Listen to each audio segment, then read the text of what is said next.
네, 제12회 아시아 포럼 공존을 위한 대전환 함께 만드는 미래. 자, 첫째 날 일정 이제 드디어 마지막 세션입니다. 청년 포럼을 들을 시간인데요. 청년들이 만드는 균열, 연결 그리고 상상력이라는 주제로 청년 포럼입니다. 또 우리 한국 시청자 여러분께서는 굉장히 편하게 이제 통역 없이 바로 들으실 수 있는 편한 시간이 될 수 있을 것 같고요. 또 해외에 계신 분들도 동시 통역을 통해서 얼마든지 또 우리 한국 연구자들의 목소리를 이해할 수 있으리라 믿습니다.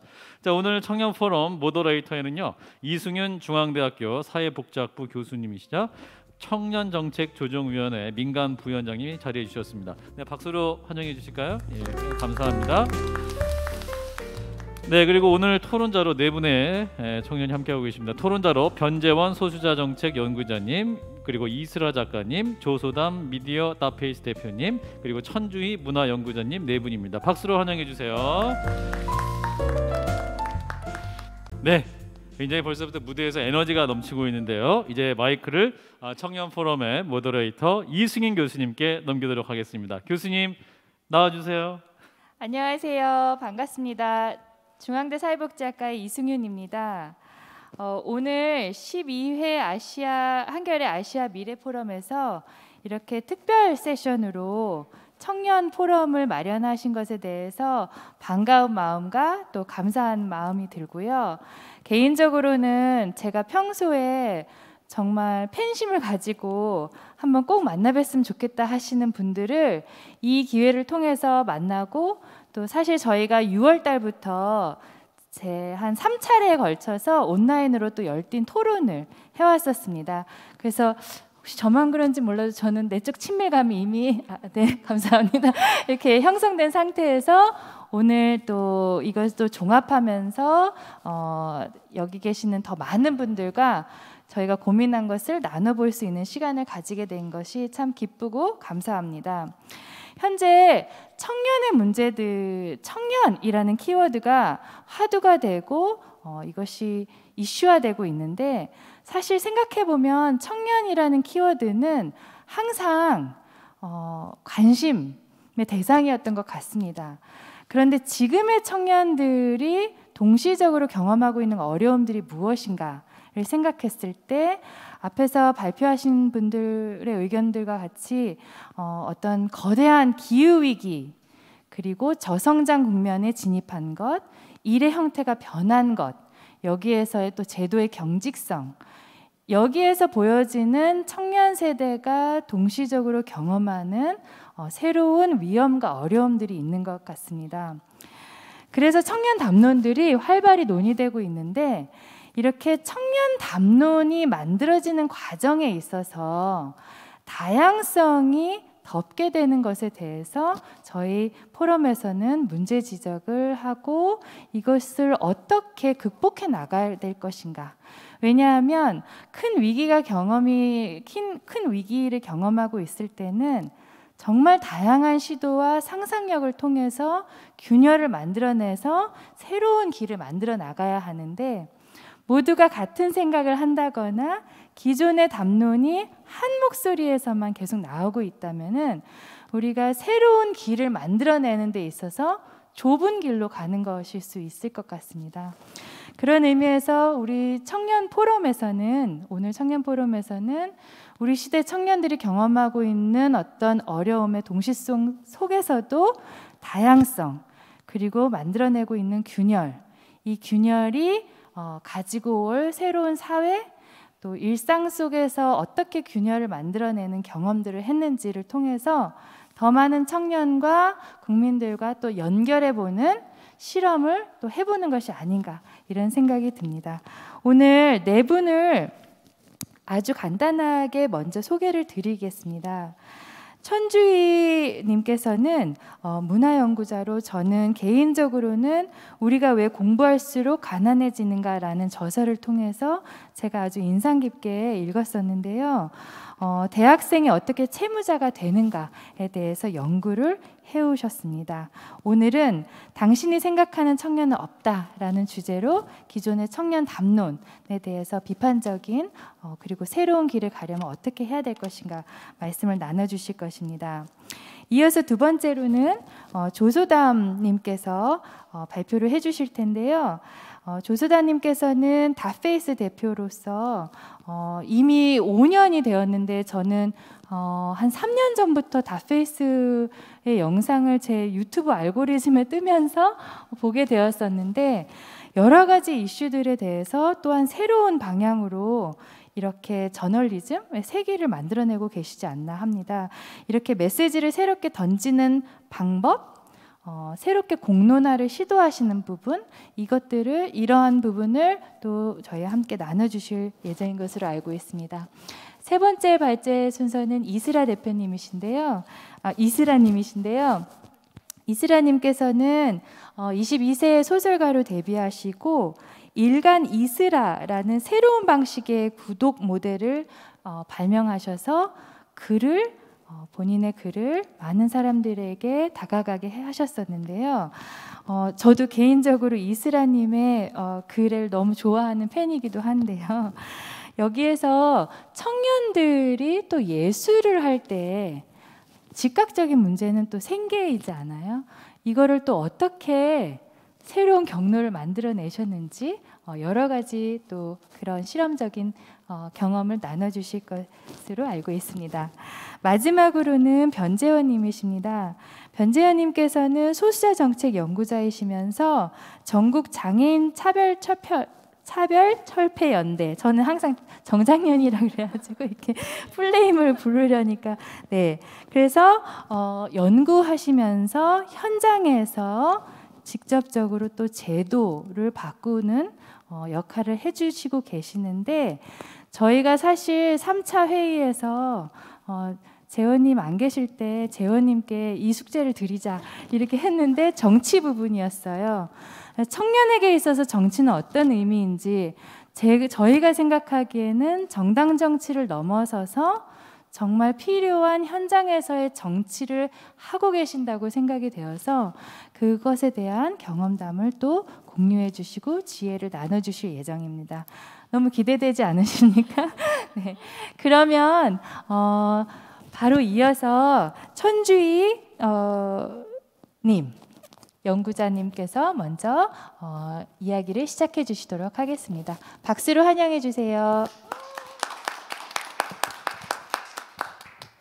네, 안녕하세요. 방금 소개받은 천주희입니다. 네, 저는 오늘 포럼에서 어떤 이야기를 나눌까 고민을 하다가 사람들이 청년에 대해서 상상하고 이해하는 방식이 청년 담론을 통해서 이루어진다는 걸 좀 더 많이 확인했던 것 같아요. 그래서 오늘 제가 가져온 이야기는 다소 도발적인 주제이기는 한데요. 당신이 생각하는 그런 청년은 없다라는 제목으로 한국 사회에서 청년을 어떻게 상상하는지 청년 담론을 중심으로 이야기를 하려고 합니다. 제가 주로 청년을 주제로 연구도 하고 글을 쓰다 보니까 이런 질문을 많이 받아요. 요즘 청년 이슈가 뜨거운데 어떻게 생각하시나요? 아니면 요즘 MZ세대는 90년생은 주목받고 있는데 배경이 뭔가요? 청년 세대의 특징은 뭔가요? 기성세대에게 하고 싶은 말 있으세요? 아니면 사회에서 바라보는 청년은 어떤가요? 이런 질문을 대체로 누가 던질까요? 네, 기자님들이 많이 던지십니다. 그리고 이런 질문은 기자뿐만 아니라 청년에 관심 있는 기획자, 그다음에 공공기관, 심지어 정치인들도 유사한 질문을 던지고는 해요. 한국에서 청년에 관한 논의는 2000년 중후반죠. 88만 원 세대가 출간된 이후로 본격화됐다고 볼 수 있는데요. 물론 2000년 이전에도 청년들을 지칭하는 명명들은 있었습니다. 예를 들어서 X세대라고 불리는 것들이죠. 하지만 오늘날 청년 담론의 기원 혹은 배경이라고 할 수 있는 것은 90년대 말 IMF 시기를 통과하면서 2000년 이후에 노동시장에 새롭게 진입하는 청년들이 임금 불평등, 그다음에 취업의 어려움, 상시적인 실업, 비정규직의 일상화 등을 경험하는 것과 결코 무관하지 않습니다. 이것은 청년 빈곤화에 대한 우려로 이어졌고요. 또 새로운 세대에 대한 사회적 위기의식을 드러내기도 합니다. 이처럼 어떤 집단이 사회에서 위기에 처하거나 혹은 어려움을 겪을 때 사회는 어떻게 하나요? 정부나 언론이나 연구자들, 그리고 당사자라고 불릴 수 있을 만한 사람들은 스스로 목소리를 내면서 어떻게든 다른 방식으로 사회를 바꿔가려고 노력합니다. 이런 고민들이 쌓여서 청년이라고 하는 집단은 어느덧 정책에서 혹은 사회에서 새롭게 주목해야 할 새로운 사회 집단으로 출현하게 된 거죠. 그런데 2000년대 88만 원 세대라고 하는 게 처음 나왔을 때 20대였던 사람들은 지금 30대, 40대가 됐습니다. 그리고 새로운 집단의 청년들이 점점 더 늘어난 거죠.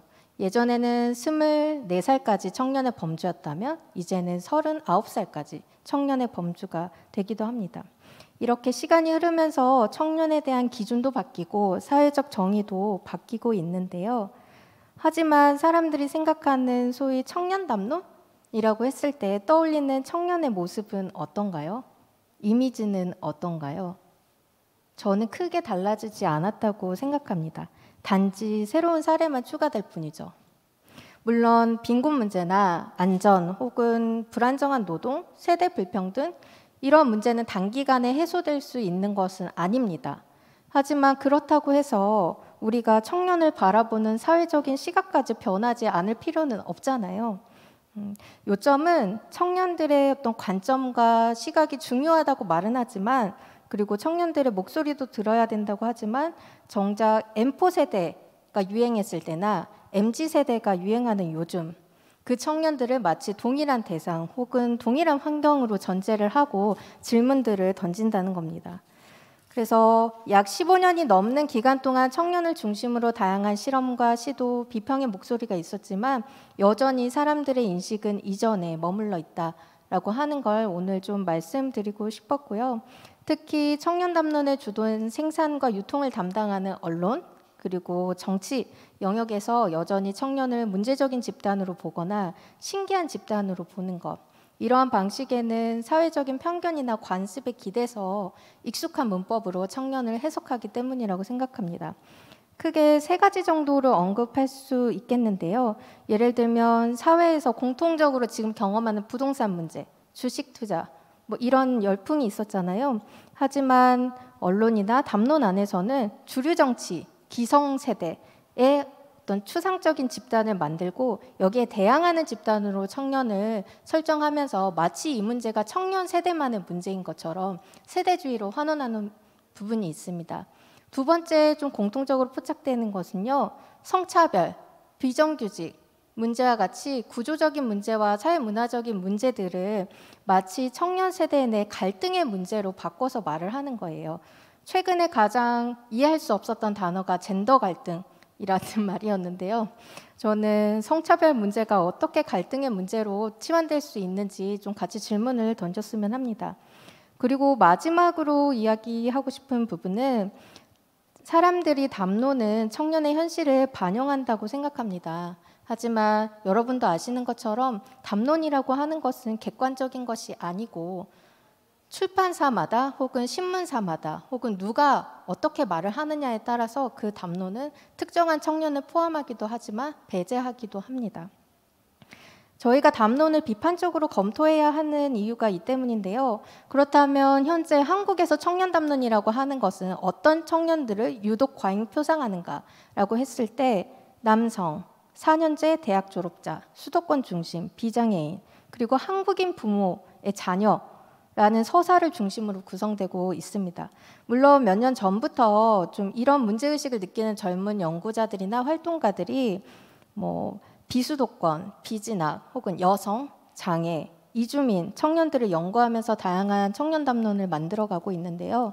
이런 부분은 크게 잘 알려져 있지 않다는 문제가 있습니다. 그리고 페미니즘이나 장애, 이주, 기후, 안전 문제는 마치 청년 담론 안에서 다루어져야 할 것이 아니라 다른 영역에서 다루어져야 할 것으로 좀 이해되고 있는 측면이 있고요. 이렇게 만들어지는 청년 담론은 2021년을 살아가는 청년의 삶을 과연 제대로 읽어낼 수 있을까요? 그렇다면 우리가 청년 담론이 사회에서 유용한 분석 틀로 기능하기 위해서 어떻게 해야 할지 좀 같이 질문을 던지고 이야기를 해볼까 합니다. 담론이 필요한 이유는 사회를 이해하고 해석하는 매개가 되기 때문인데요. 그리고 실제로 실천을 이끌어낼 만큼 일상에 영향을 미치기도 합니다. 청년에 관한 탐사 보도를 했던 좋은 기사들도 있고 또 고용, 주거, 경제 문제를 비판적으로 보았던 연구 보고서들도 있습니다. 그러한 작업들이 결국 청년을 새로운 정책 집단으로 인식하는 데 크게 기여했고요. 최근 5, 6년 사이에 서울뿐만 아니라 다른 지자체에서는 청년 기본 조례를 제정하거나 청년 정책을 만들어내는 성과를 이루기도 했습니다. 하지만 청년 담론을 차지하는 결과물에서 기사의 양이 압도적으로 많고요. 또 90년생이 유행한다 혹은 MZ세대가 유행한다 그러면 언론은 앞다퉈서 젊은 필자들을 섭외해서 인터뷰하거나 대담을 하고 끝납니다. 어떤 신문사에서 대담을 열었고 인터뷰를 했는지 신문사 이름을 가린다면 누구도 맞힐 수 없을 만큼 복사하고 붙여넣기 식의 담론이 계속 반복되는 거죠. 담론이 세상을 바라보는 창구이자 사회적 지식의 집합체라며 청년 담론은 유행을 소비하는 방식으로 청년을 호명하는 것이 아니라 청년들이 살아가는 환경과 조건, 구조가 어떤 문제를 야기하는지 주목해야 한다고 말씀드리고 싶습니다. 그리고 이러한 방식은 다른 방식으로 질문을 던지는 것, 또 인식의 전환 없이는 불가능하다고 이야기하고 싶습니다. 한국 사회가 청년들의 삶에 주목하고 관심을 보여야 한다면 그것은 결국 지금 청년기를 보내는 사람들뿐만 아니라 다음에 청년이 될 이들에게도 같은 어려움이 반복되지 않기를 바라는 마음 때문이겠지요.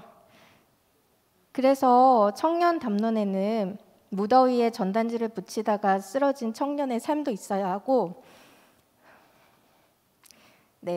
특성화 고등학교 현장 실습생으로 요트에 붙은 따개비를 제거하다가 목숨을 잃은 청년의 이야기도 있어야 합니다. 데이트 폭력에 목숨을 잃은 청년의 이야기도 있어야 하고요. 바다 건너 한국으로 이주한 난민 청년들도 담아내는 청년 담론이 되기를 바랍니다. 청년 담론을 통해서 청년들이 겪는 사회적 불평등, 안전하지 못한 노동 현장, 불안정한 고용시장, 젠더에 따른 차별, 환경 문제가 어떤 사회적 의제로 드러난다고 하면 거기에 대해서 우리는 어떻게 응답할 것인지 준비하고 고민해야 합니다. 이 사회를 함께 살아가는 동료이자 사회 구성원으로서 청년들이 있습니다. 그리고 마지막 세션까지 남아 계신다는 건 여러분들 또한 청년의 삶에 관심이 많아서이겠지요. 그렇다면 제 이후에 여기 옆에 계신 선생님들이 각자의 삶에서 어떤 질문과 사유로 이야기를 만들어 가는지 주목해 주시고 그것을 다시 여러분의 삶으로 끌어들여와서 성찰하시기를 제안드립니다. 마지막 세션에서도 사회를 바꿔갈 새로운 질문이 시작되기를 바라며 제 발표 여기서 마치도록 하겠습니다. 감사합니다. 주인님께서는 지금의 세대론이, 그러니까 저도 주인님 발표를 들으면서 말씀하신 걸 들으면서 세대 담론이 이렇게까지 자꾸 재생산되는 거는 뭔가 효용이 있는 거다. 이게 써먹을 때가 있는 거니까 자꾸 이렇게 써먹는 사람이 있는 거구나. 이런 생각이 드는데요. 그것 중에서 말씀하신 것 중에 상당히 많이 공감되는 게 이게 아주 어려운 문제들을 상당히 덮어버리는 데 효과적인 것 같아요. 노동 문제, 양성평등 문제, 그 다음에 다양성 인정, 여러 문제를 그냥 청년 세대는 저래 이런 식으로 쉽게 갈 수 있는 길이니까 이렇게 자꾸 활용되는 것이 아닌가, 너무 쉽게. 그 문제점에 대해서 상당히 정확하고 날카롭게 지적을 해주신 것 같습니다. 감사합니다. 바로 이어서 그러면 수담님의 말씀을 듣도록 하겠습니다. 박수로 맞이해 주세요. 일어서서 해도 될까요? 제가 발표할 때만 마스크를 벗겠습니다. 네, 안녕하세요. 저는 다페이스 미디어에서 왔습니다. 천주희 발표자님 발표 너무 잘 들었고요. 저희는 메시지를 던지는 일을 하고 있습니다. 메시지를 던지고 균열을 만드는 사례로서 다페이스 미디어를 만들고 있는 청년들의 이야기를 해드리고자 합니다. 네.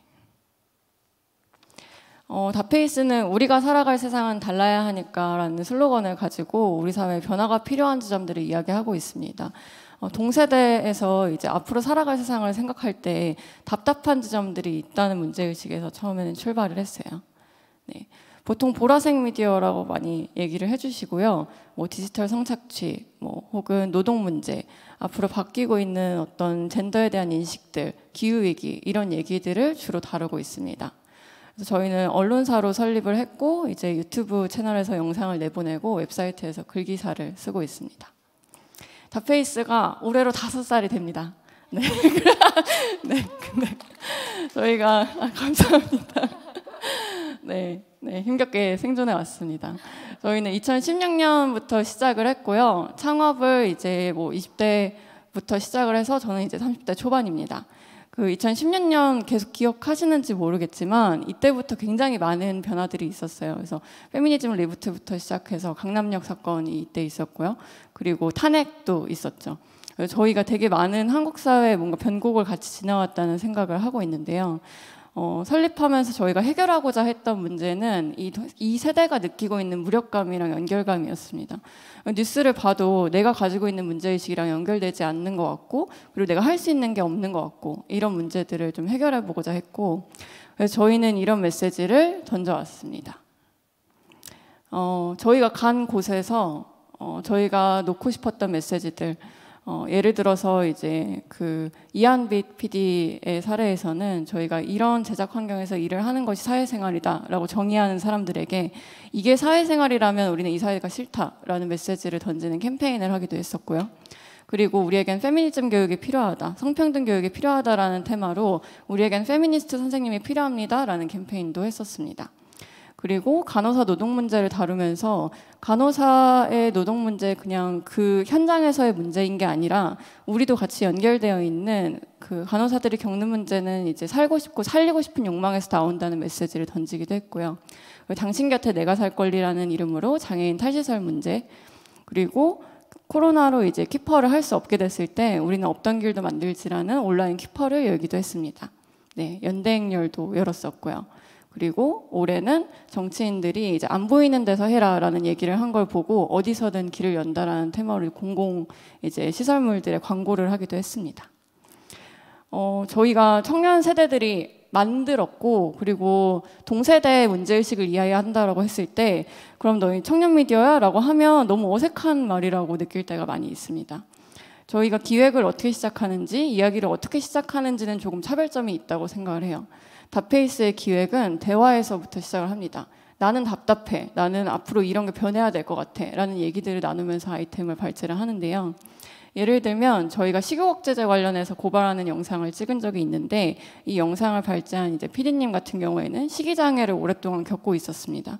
그래서 그런 문제를 영상에서 밝히면서 나는 왜 이렇게 식이장애가 주변에 흔한지 그리고 식욕억제제를 처방받는 게 왜 틱톡에서 10대들 사이에서 유행하는지 이런 것들에 대해서 질문을 던져보고 싶어라고 하고 관련된 당사자들을 만나서 이제 취재를 합니다. 그래서 실제로 처방을 받으러 가보기도 하고 약사분을 통해서 이제 이런 문제에 대해서 짚는 콘텐츠를 만들기도 했었고요. 그런 걸 올리고 나면 이제 공감의 댓글이 막 올라오는 걸 보면서 저희는 이야기를 시작하는 관점 자체가 어떤 얘기가 터져나오는 균열이 되는 어떤 계기가 되는구나 이런 생각을 하게 됩니다. 대통령을 뽑는 선거가 곧 있죠. 그래서 대선에 관련된 기획을 저희도 준비를 하고 있는데 저희가 기획을 시작할 때 가장 먼저 던졌던 질문을 근데 대선이 왜 우리한테 중요한 거야? 라는 생각을 했습니다. 그래서 이제 저희가 회의를 하는 모습을 영상으로 내보내면서 그 독자들한테 대통령이 바뀌면 당신의 삶이 바뀐다고 생각하는지 앞으로 5년간 당신한테 가장 중요한 화두, 듣고 싶은 이야기는 뭔지 이런 것들을 질문했습니다. 근데 600개나 답변이 들어왔어요. 그래서 보면서 너무너무 깜짝 놀랐는데 이런 얘기들을 통해서 저희 기획 각을 잡고 이런 것들을 풀어내는 기획을 하자라고 이제 기획을 하고 있습니다. 다페이스가 만드는 변화에서 무력감이랑 연결감이라는 이야기를 드렸는데 그 무력감을 해소한다는 차원에서 저희는 여러 가지 행동이 포함된 캠페인들도 많이 하고 있습니다. 그런 것들을 할 때 저희가 생각하는 건 내가 선자리에서 할 수 있는 일이면 한다라는 그런 마음가짐인 것 같아요. 저희가 작년에 텔레그램 성착취 관련된 보도를 하고 나서 굉장히 아쉬웠던 게 피해 경험자들이 일상으로 돌아가는데 어떤 일조할 수 있는 지원 체계가 없다는 것, 시스템이 없다는 것. 근데 가해자들은 포토라인 앞에 서서 굉장히 많은 이제 스포트라이트를 받는다는 것이 굉장히 아쉬웠어요. 취재해서 알게 된 사실을 우리가 어떻게 행동으로 옮길 수 있을까라는 생각을 했고, 근데 사실 이런 일은 국가가 해야 되는 거지, 저희가 뭐 지원 체계를 만들거나 피해 경험자들을 위한 후원금을 모으는 게 필요한 일일까? 이런 생각을 했을 때 이제 한국사이버성폭력대응센터라는 파트너랑 같이 얘기를 하면서 이런 얘기가 나왔습니다. 국가가 안 하면 우리가 먼저 시작해서 사례를 만들고 그 사례를 주면 되지 않을까요? 이런 얘기가 나왔거든요. 실제로 그 디지털 성범죄 관련된 그 영상물들을 삭제 지원하는 것도 사실은 국가가 하지 않던 일이었고, 이제 밖에서 그런 시도를 해서 사례를 만들었을 때 이게 정책적으로 필요라 하구나라는 거를 확인하고서 이제 받아들였다라는 얘기들을 해주셨어요. 그래서 국가가 안 해도 우리가 하자라고 해서 지원 체계를 만드는 실험을 3개월 동안 했고, 그 결과를 보고서로 써서 그 이제 관련된 국회 부서들에 전달을 하고 국정감사에서 질의로 이런 얘기들이 나오기도 했었습니다. 균열을 그 만드는 힘이라는 테마로 저희가 지금 얘기를 하고 있는데요. 균열을 만드는 힘은 저희가 가지고 있는 수단은 같은 자리에 곁에 서서 이야기를 건넴으로써 그 비슷한 이야기를 하지 못하고 있었던 사람들이 뭔가 터져나오는 이야기를 하게 될 때 그게 균열이 된다고 생각하는 게 첫 번째가 있고요. 그 두 번째는 지금 우리가 선 자리에서 보이는 변화가 필요한 일들을 할 수 있다면 실제로 하는 것, 사례를 만드는 것이라고 생각하고 있어요. 저희가 가진 슬로건이 그 완성된 문장이 아니에요. 그래서 우리가 살아갈 세상은 달라야 하니까 라고 하고 뒤에 무엇이든 붙이실 수 있습니다. 근데 이제 여기에서 제가 생각하는 부분은 없던 길도 만들 수 있고 어디서든 길을 열 수 있다라고 생각하고 다페이스를 함께 하고 있습니다. 저희가 어떤 청년 미디어의 대표적인 목소리 이런 것이라고 전혀 생각하지 않아요. 하지만 그 같은 관점에서 같은 세대를 살아가는 사람이 앞으로를 바라보는 문제의식을 가지고 우리한테는 이런 얘기가 필요해, 이런 변화가 필요해라고 하는 것들이 굉장히 설득적이었던 어떤 몇 번의 경험들이 있다고 생각하거든요. 다페이스가 5년간 해올 수 있었던 것은 그런 공감의 힘이었다고 생각하고, 그런 부분에서 청년의 목소리라는 걸 어떤 그 단순한 몇 명의 대표성으로 이야기를 하는 것이 아니라 그 곁에서 나오는 목소리들이 더 많이 터져나올 수 있도록 하는 지점들을 마련하는 게 더 중요하지 않나 이런 생각을 해봅니다. 네, 감사합니다. 감사합니다. 조소담 대표님께서 말씀하시는 걸 들으면서 그 이전에는 그러니까 자기 삶에 영향을 미치는 중요한 결정과 제도에 자신도 참여할 수 있는 게 민주주의잖아요. 거기에 자기 목소리를 내고, 근데 예전에는 그거를 뭔가 공부 잘하는 1등을 하나 뽑고 그가 다 이렇게 해주길 바라는 그런 방식이었다면 새롭게 지금 해주신 말씀이 정말 새로운 균열이라고 생각되는 이유는 그냥 내 주위의 일상에서 내가 원하는 변화를 한번 해보자. 그리고 그 같은 얘기를 하는 사람들을 연결해보자. 이 연결된 힘으로 작은 사례라도 계속 만들어내보자. 그래서 결국 이런 것들이 모여서 사회가 변화되는 거를 상상해 나가시는 것 자체가 저는 청년스럽다는 생각이 드는 이유가 청년이라는 것 자체가 나이가 아니고 새로운 시도를 계속 해보는 어떤 내재적 속성이 있지 않나 이런 생각이 들거든요. 그런 면에서 청년 담론에 그다음에 청년이 새롭게 민주주의를 이렇게 실행하는 방식, 담론을 만들어가는 방식에도 주시는 함의가 되게 크다고 생각이 됩니다. 발표 너무 감사합니다. 잘 들었습니다. 다음에는 쓰라님께서 포인트 주시면은, 네, 쓰라님께서 발표를 바로 이어서 해주시도록 하겠습니다. 박수로 맞이해 주세요. 안녕하세요. 저는 이스라입니다. 작가이고 출판사를 운영하고 있는 사람이고요. 다페이스 조소담 대표님의 발표에 이어서 조금 개인적인 사례를 이어서 말해보려고 합니다. 다페이스가 해낸 정말 너무 좋은 성취들에 비해서 지나치게 작은 이야기라고 느끼고 있었어요. 그런데 어쨌든 개인적인 이야기들도 너무너무 중요하니까 제가 창작자로서 어떤 활동들을 했는지 짧게 소개해 보겠습니다. 어느 청년의 예술과 생계가 저의 발표 주제입니다. 우선 저는 1992년에 태어나서 살아가고 있고요. 상인들의 거리에서 태어나 자랐습니다. 답심리에 자동차 부품 상가가 있는데요. 그곳은 정말 그 자동차에 들어가는 부속품을 파는 그 장사꾼들의 동네입니다. 정확히는 남자 장사꾼 노동자들의 동네인데 거기서 이제 문학을 좋아하고 책을 좋아하는 별로 이렇게 문학적이지 않은 집에서 문학적인 아이가 자랐는데 어쨌든 어른들을 보면서 상인적인 어떤 것을 계속 보면서 근데 동시에 책이 주는 어떤 좋은 것들을 배우면서 자랐던 것 같습니다. 저는 저라는 작가를 이루는 중요한 정체성이 중 하나가 그 상인들의 거리에서 자랐다는 것 그런 것을 좀 스스로 주목하고 있습니다. 현직은 연재 노동자이고요. 원래 작가라고 스스로를 소개하기도 했는데 작가라고만 말하면 돈을 잘 못 받더라고요. 그러니까 예술이라는 게 그러니까 예술이라는 게 숭고한 그리고 고상한 이런 영역에서만 이야기되고 노동의 영역에서 이야기되지 않을 때 사실 그 원고료가 굉장히 두루뭉술하게 넘어가지는 경우가 많습니다. 그 이후로 이제 돈을 잘 못 받게 된 이후부터는 스스로를 연재 노동자라고 칭하게 되었어요. 예술도 그 다른 노동처럼 시간과 몸과 마음을 들여서 하는 노동이고 노동의 대가를 받아야겠습니다. 돈을 언제까지 주실지 말씀하십시오라고 말할 때 스스로를 연재 노동자라고 말하는 게 훨씬 효과적이어서 그렇게 소개하고는 했습니다. 그리고 일간이스라를 발행하고 해엄 출판사를 운영하는 게 저의 현직이고요. 부업은 글쓰기 교사입니다. 그 모든 프리랜서 분들이 그렇듯이 저도 한 3잡 체제를 계속 유지하면서 한 10년 가까이를 보내고 있는 사람입니다. 전직은 누드 모델이었고요. 그리고 잡지사에서 막내 기자로 일했고 웹툰 작가로도 일했습니다. 그리고 청년들이 흔히 하는 카페 알바, 택배 알바 같은 것도 20대 초반에는 했습니다. 어쨌든 지금은 작가도 힘든 일이긴 하지만 저 전직이었던 일들이 전직이 돼서 다행이라고 생각할 정도로 다 너무 힘든 일이었습니다. 잘 안 넘어가지네요. 저는 이러한 책들을 냈습니다. 지금까지 7권의 책을 냈고 오늘은 8번째, 9번째 책의 후반 작업을 하고 이 자리에 와 있습니다.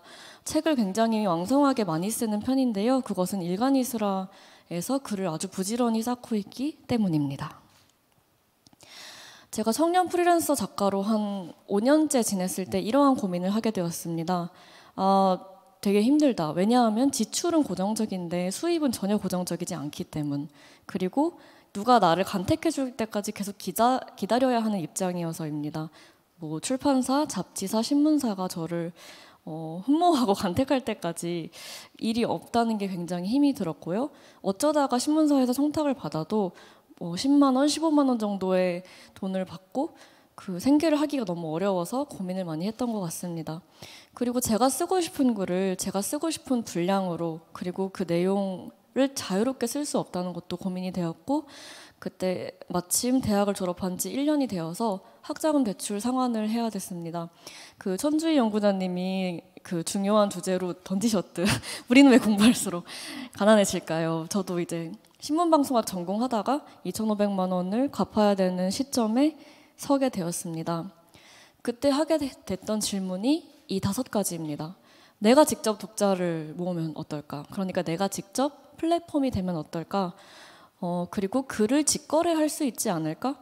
이 직거래의 아이디어는 농산물 박스를 보고 생각했는데요. 왜 가끔씩 농부님들께서 사과랑 고구마 같은 거 중간 유통업체 안 거치고 바로 소비자에게 택배로 쏘시잖아요. 그것처럼 문학은 왜 직거래를 안 하지? 꼭 대형 매체가 왜 나를 중간에서 간택을 해야 하지? 그런 생각을 했던 것 같고 그리고 저도 부지런히 주 5일 근무하시는 회사원처럼 매일 쓰고 싶다는 생각을 했습니다. 마지막 질문은 근데 과연 독자가 뭘까? 였는데 왜냐하면 무료로 볼 수 있는 콘텐츠들이 너무너무 많은 시대이기 때문이에요. 당장 너무 고퀄리티인 다페이스 영상들도 무료잖아요. 근데 과연 이제 내 글에 돈을 낼 것인가 이게 저의 의문이었으나 어쨌든 해보았습니다. 그래서 2018년 2월에 그 중국 음식점 찌라시 같은 디자인으로 제가 만든 것이 일간이스라 창간 후 포스터입니다. 아무도 청탁하지 않았지만 쓴다. 연재는 셀프라는 슬로건으로 시작하였고요. 주 5일 매일 한 편씩, 그러니까 한 달에 20편의 수필을 10,000원을 받고 연재를 하게 된 시스템입니다. 그러면 한 편에 500원 정도의 글인데요.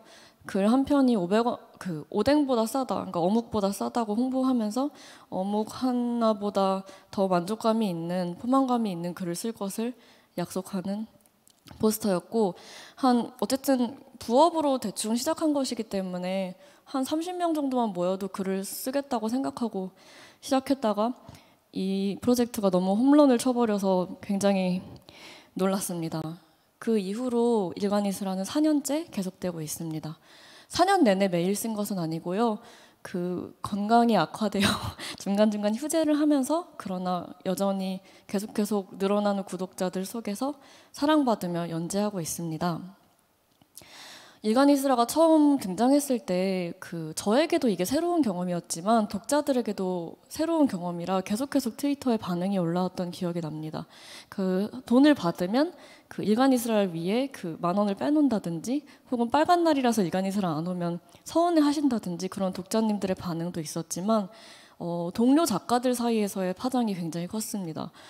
뭐야, 누가 간택 안 해도 내가 직접 돈 받을 수 있는 건가 해서 일간 연재 혹은 주간 연재를 시작하신 이 메일링 서비스의 바람이 굉장히 크게 불었어요.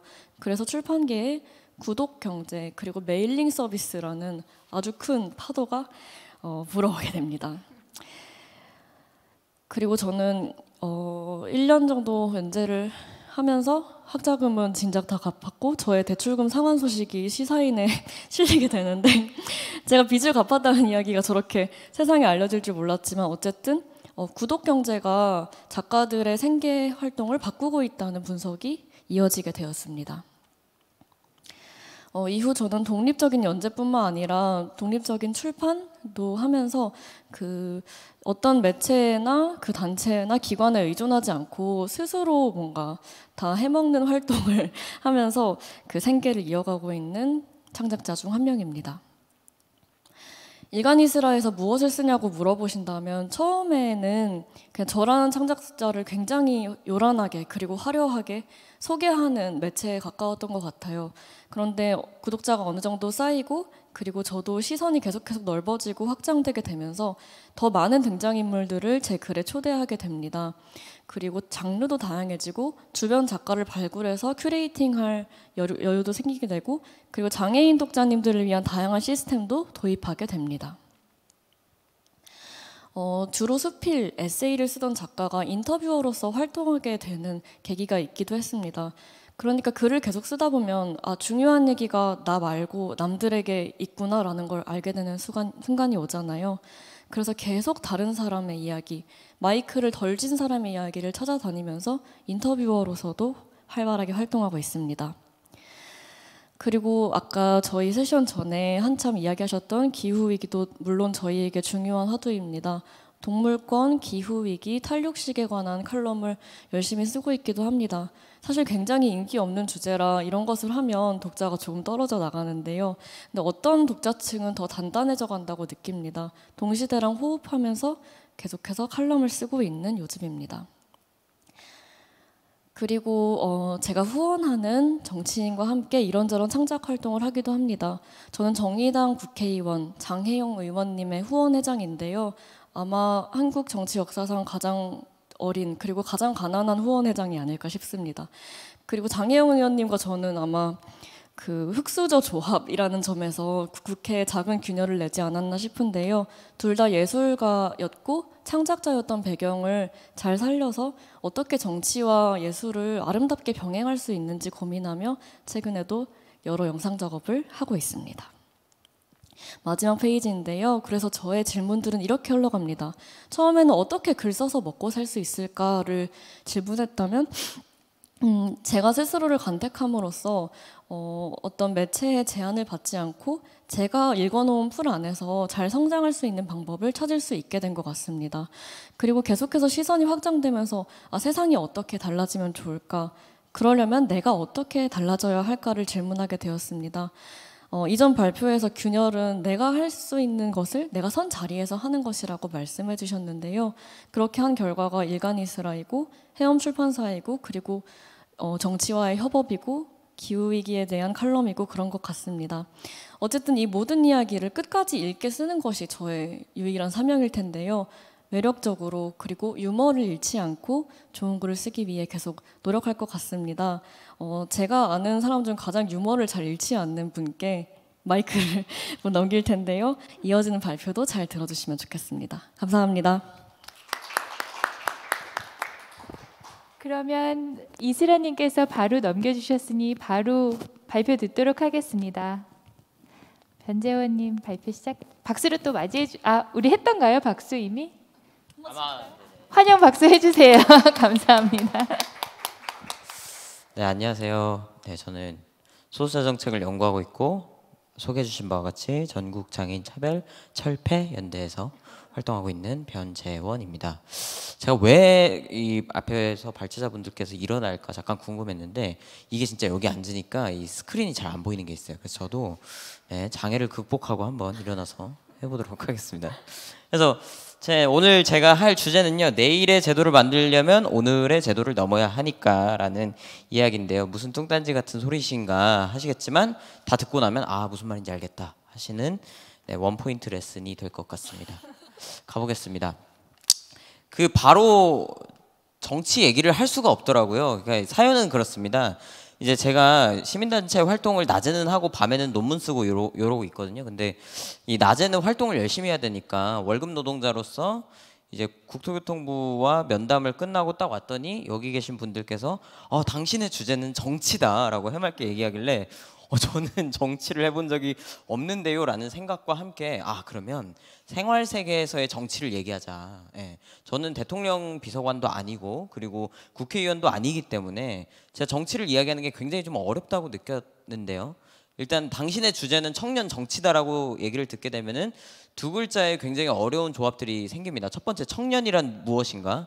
일단 저는 제가 청년이라고 규정을 해본 적이 없었는데 지금 청년 포럼에서 발제를 하고 있기 때문에 지금 어쨌건 생물학적으로 청년이라고 규정하니까 이건 좀 쉽더라고요. 근데 두 번째는 나는 정치인인가라는 질문이 진짜 대답하기가 좀 어려웠습니다. 근데 좀 건조하게 생각을 했을 때 정치를 우리가 무엇으로 바라볼 것인가? 정치를 굉장히 그냥 경제학적으로 이야기하자면 재분배에 우리가 개입하는 거죠. 재분배. 근데 재분배에 개입을 하는데 재분배를 개입하면 경영자면 되지 왜 또 정치인이라고 하냐 했을 때 권력을 통해서 재분배에 개입하는 거죠.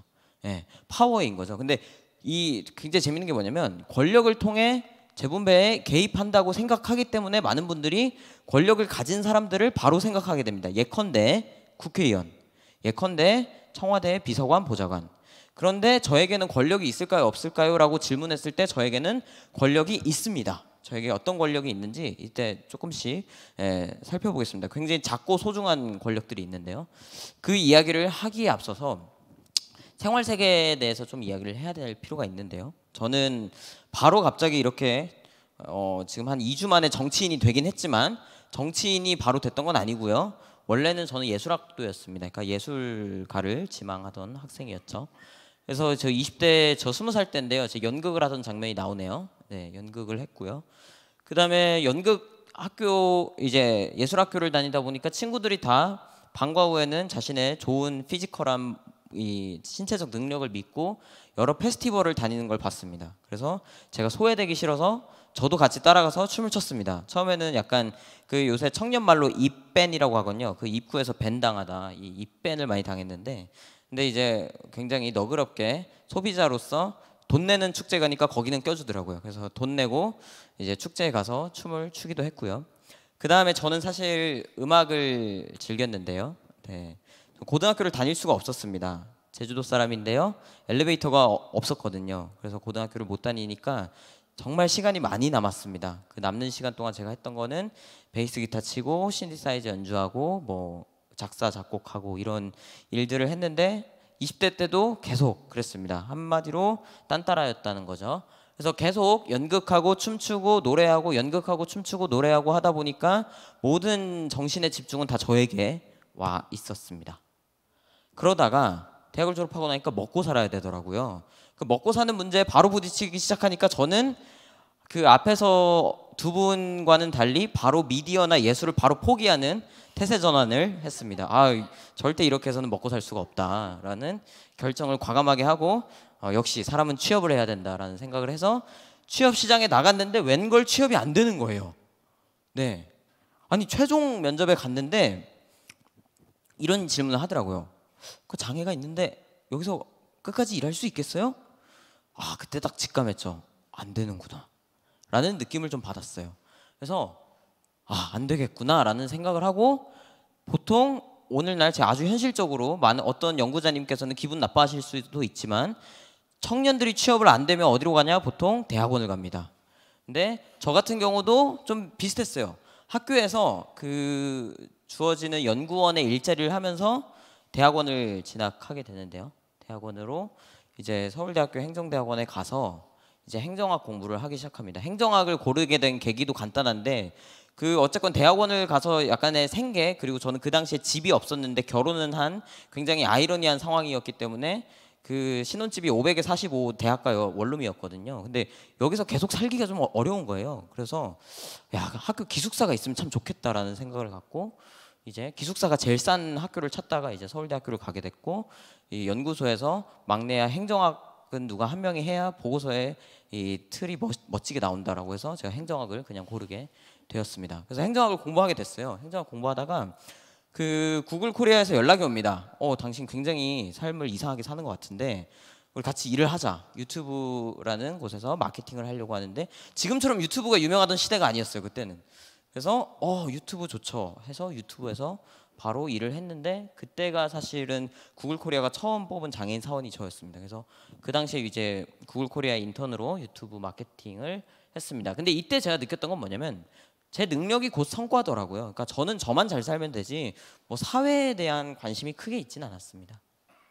근데 그러다가 눈 뜨고 보니까 활동가가 되었는데요. 연구자가 되고. 왜 그랬냐면 이 행정학 때문이에요. 그러니까 여러분들은 사회학이나 행정학을 공부하시는 그 오류를 범하지 않으셨으면 좋겠는데, 그게 왜 그러냐면 그 공부하다 보면은 어떤 느낌이 드냐면 이게 자꾸 개입하게 돼요, 사회에. 이 사회 왜 이렇게 돌아가는 거지? 정부는 왜 이렇게 자꾸 비합리적인 결정을 하는 거지? 이런 궁금증을 갖고 논문을 쓰게 되는데, 질적 연구를 하게 돼서 어떤 분을 인터뷰를 갑니다. 전 데모하는 분들이 너무 궁금해서 데모하는 분들한테 가서 인터뷰를 했어요. 왜 이렇게 데모를 많이 하시나요? 근데 그러다가 그 박경석 대표님, 아마 여기서 아시는 분들 있을 거예요. 휠체어 타고 이제 흰머리 휘날리는 할아버지 있으신데, 그분께서 너도 장애인이네? 근데 너 왜 혼자 공부하고 있니? 너도 장애인이면 장애인 운동해야지 라고 해서 눈 뜨고 보니 또 이제 운동을 하게 됐죠. 죄책감을 갖고. 그래서 활동가가 되었는데 이때부터 저의 완전히 생리가 달라지더라고요. 그 생각의 틀이 완전히 달라졌는데, 왜 그러냐면 그 전까지는 저의 능력이 저의 성과였는데 완전한 저의 성과로 가져갈 수 있었는데, 갑자기 여기 와서 보니까 저는 무수한 조직도 내에 한 명일 뿐이고, 집회를 가면은 몇만 명의 집회 참석자 중 한 명일 뿐이고, 그리고 제가 뭔가를 해보려고 해도 뭐 구글이나 예술가였던 시절과는 달리 절차가 꼬리에 꼬리를 무는 것들을 계속 경험을 하게 돼요. 이거 내가 경험했던 세상이 아닌데? 라는 느낌을 굉장히 많이 받게 됩니다. 저는 예술가였고 혁신적인 조직에 있었기 때문에 이렇게 정말 부정적인 의미에서 행정적인 그 업무를 해봤던 적이 없었던 거죠. 근데 이때부터 제가 생각했던 게 뭐냐면 정치 참여는 개인기로 될 문제가 아니구나 라는 생각을 갖게 됩니다. 네, 그래서 저는 청년의 정치에 대해서 이제부터 이야기하려고 하는 게 뭐냐면 이게 그냥 창조성에 기반해서 하는 게 아니다. 여러분들 지금 오늘날의 정치인분들이 청년 정치인 부를 때 꼭 하는 말이 있어요. 저 사람은 혁신적일 것이다, 창의적일 것이다. 근데 제가 해보니까 혁신과 창의는 정치 참여의 절차랑 잘 안 맞아요. 많은 부분이. 그분이 아이디어 낸다고 해서 국가가 그 기조를 완전히 바꿀 수가 없다니까요. 그래서 제가 그 근본적인 문제를 느끼고 그러면은 청년이 가질 수 있는 정치의 의미가 뭘까를 좀 생각해 봤습니다. 첫 번째, 청년들 그리고 우리 사회 많은 사람들이 제가 해보니까 사적인 것과 공적인 걸 너무 많이 혼용하고 있더라고요. 그러니까 청년이 갖고 있는 어떤 독창적인 사적인 의미들 아니면 그런 그 메시지들이 공적으로 바로 전이가 될 거라고 쉽게 생각하는 부분들이 있었습니다. 저도 그랬고요. 근데 애초에 공적 이익 추구와 사적 이익 추구는 전혀 같은 말이 아니에요. 다른 말인 거예요. 그래서 다른 메커니즘을 갖고 있다는 걸 알게 됐고, 두 번째는 내일의 제도가 언제나 오늘의 행동에 근거한다는 건데요. 그 CBS 방송에 나갔는데 앵커분이 이런 질문을 하시더라고요. 그 데모를 많이 하고 다니시는데 두렵지는 않으세요? 그 질문이 저는 딱 이렇게 대답했거든요. 저도 두렵다. 근데 그때 들었던 생각이 뭐냐면, 아니 일단 제도를 바꾸려면 그 오늘날의 법과 제도를 뛰어넘어야 없던 제도가 생긴다. 그러니까 이게 굉장히 딜레마적인 거죠. 제도를 바꾸려면 제도를 어겨야 제도가 생기는 거예요. 그래서 내일의 제도를 만들려면 언제나 오늘의 행동에 근거해야 된다라는 생각을 하게 되면서, 혁신은 과거와 오늘을 무시하는 결과물이 아니다. 없던 것들이 갑자기 탄생하는 게 아니라 있던 것들로부터 넘어서는 과정들에 대해서 이야기를 할 필요가 있다고 느꼈고요. 세 번째는 창의성에 대한 건데요. 이 창의성 굉장히 좀 중요한 것 같아요. 사람들이 창의성에 대해 완전히 거꾸로 알고 있더라고요. 제가 와서 보니까 막 사람들이 스티브 잡스처럼 갑자기 어느 날 눈 뜨고 보니까 창의성을 다 깨닫는다고 생각하지만, 그것이 아니라 창의성은 어쩌면 굉장한 구속과 속박과 제가 그 절차를 하나하나 이해해야 되는 그 명확한 인식 속에서 나타난다. 쉽게 말하면 부자유 속에서 주어진 제약들 안에서 포기하지 않고 살아남는 게 창의성이지, 갑자기 잠들다가 내가 꿈에서 이거 봤는데 아이폰을 만들면 될 거야 라는 식이 아니었던 거예요. 정치 혁신이나 정치적 창의성도 마찬가지입니다. 적응으로부터 나오는 거지 과거에 대한 것을 부정하는 것으로부터 나오는 것이 아니라는 점을 깨달았습니다. 네, 그래서 이제 좀 정리를 해보려고 하는데요. 저는 아직까지는 청년으로서, 그리고 경험이 많지 않기 때문에 마음을 흔드는 언어들이 굉장히 익숙한데요. 제가 속한 조직이나 제가 일하는 곳들은 제도를 흔드는 언어들, 기성세대라고 하죠. 그분들 제도를 흔드는 데 굉장히 익숙하신 분들이 많아요. 근데 저는 이걸 자꾸 제가 그분들을 부정해서 구식과 작별하고 나는 신식 아이디어를 낼 거야 라고 비추어지고 싶지 않다는 게 제 이 말의 핵심입니다. 그들과 어떻게 하면 같이 연결될 수 있을 것인가, 그것을 우리가 같이 고민해야 될 필요가 있다고 생각합니다.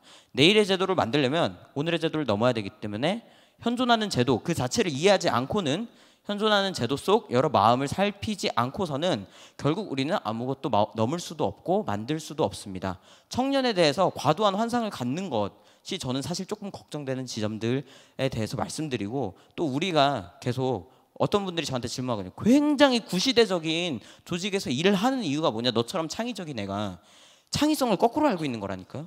저는 적응하기 위해서, 정말 창의로운 창작적인 어떤 활동들을 하기 위해서, 내일의 제도를 만들기 위해서 활동한다는 점을 다시 한번 알려드립니다. 청년 정치에 대해서, 권력에 대해 알려드린다고 했는데 제 권력이 뭔지 끝까지 못 알려드렸네요. 제 권력은 뭐냐면 아스팔트에 서서 목소리를 내는 게 저의 권력입니다. 지금까지 발표 들어주셔서 감사합니다. 발표 잘 들었습니다. 특히 이스라님과 변재원님의 말씀을 들으면서 하나의 구체적인 스토리와 사례가 갖는 힘에 대해서 느끼게 되었던 것 같아요.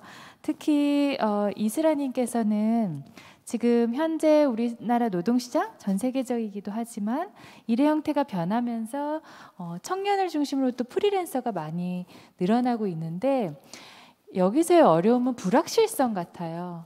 그런데 그 불확실성을 그냥 받아들이기보다 이거를 어떻게 이거의 균열을 내볼까 하시면서 나름의 예측 가능성을 만들어내신 것이 이제 구독이라는 아이디어를 만들어내셨고, 그걸 통해서 다른 작가님도 이제 메일링 서비스가 확대되었다는 거, 아주 생생한 스토리를 전해주신 것이 예술 분야뿐만이 아니라 다른 분야에도 함의가 상당히 클 것 같아요. 변재원님께서도 스토리를 생생하게 말씀해 주셨는데, 특히 저는 제도 내에서 경로 의존성을 인지한 상태에서 창의성이란 무엇인가에 대해서 상당히 치열하게 고민하셨구나, 이런 생각이 들어요. 특히 현재 기존의 제도에 갇혀있는 기성세대와 창의성을 추구하는 청년세대는 부딪히고 싸울 수밖에 없다라는 담론에 아니다. 내가 해보니 진짜 아니더라. 그리고 정말 창의적으로 가는 길이 오히려 제도 속에서 적응해 나가면서 새로운 길을 고민해보는, 같이 고민해보는 연대의 힘, 이런 것들을 말씀해 주신 게 정말 소중한 이 경험담을 말씀해 주신 것 같습니다. 이렇게 네 분의 저희가 무겁게 발제라기보다 네 분의 토크를 들었는데요. 사실 저희가 3번 정도 회의를 하면서 그 토론을 어떻게 진행할까를 고민하다가 제비뽑기 방식을 하게 되었습니다. 그래서 제가 이렇게 질문지들이 있는데 제가 그냥 편의상 여러분으로 이렇게 빙의해서 하나를 뽑도록 할게요. 해서 읽어드리면 그것에 대해서 답해 주셔도 되고, 저희 그런 거 할까요? 바꾸기 찬스 이런 거 하셔도 되고, 이건 내가 아니라 누구와 바꾸고 싶다, 이런 찬스 한 번씩 쓸 수 있는 걸로도 한번 제가 트위스트를 해보겠습니다. 그러면 누구부터 하실까요? 네, 주인님부터. 네, 제가 고를게요. 잘 골라야 돼요.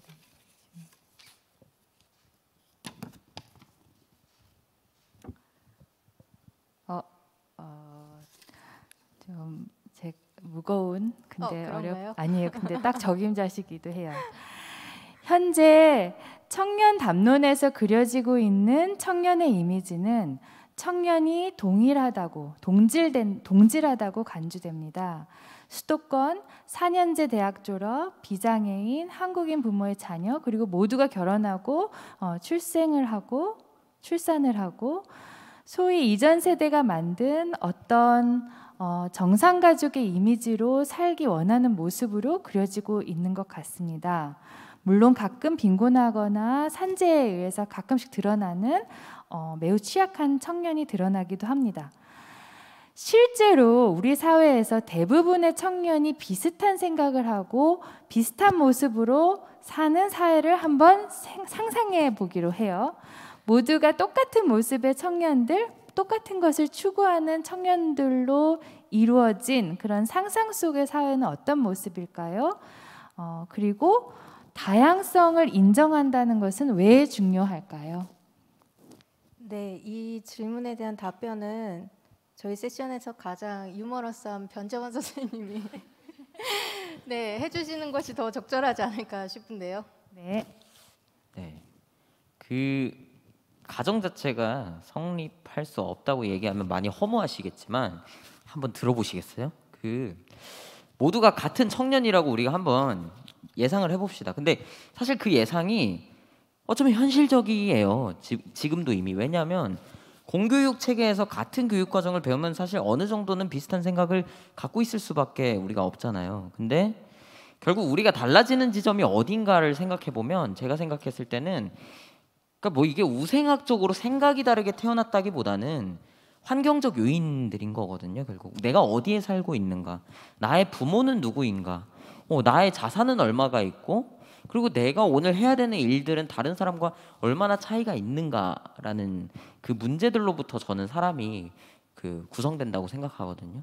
그러한 질문에서 다시 보자면 모든 청년들이 같다고 우리가 가정을 합시다. 2022년 1월 1일 날 정동진에서 태양이 뜨는데 갑자기 모두가 똑같아진 거예요. 영화 체인지처럼. 그러면 다 같이 똑같아졌다고 치더라도 우리는 결국 다른 어떤 시공간 속에서 살아갈 것이기 때문에 결국 다시 그분들 나름대로의 자기만의 서사를 다시 갖게 될 거거든요.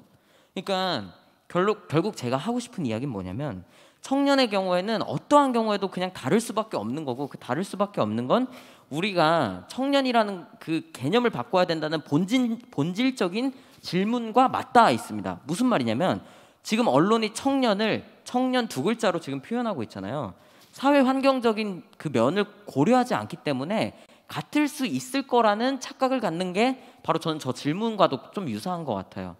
사람이 같을 수가 없다는 게 저는 어떤 사람의 생물학적 요인이 아니라 사회환경적 요인에 의해서 발생하는 것 같고요.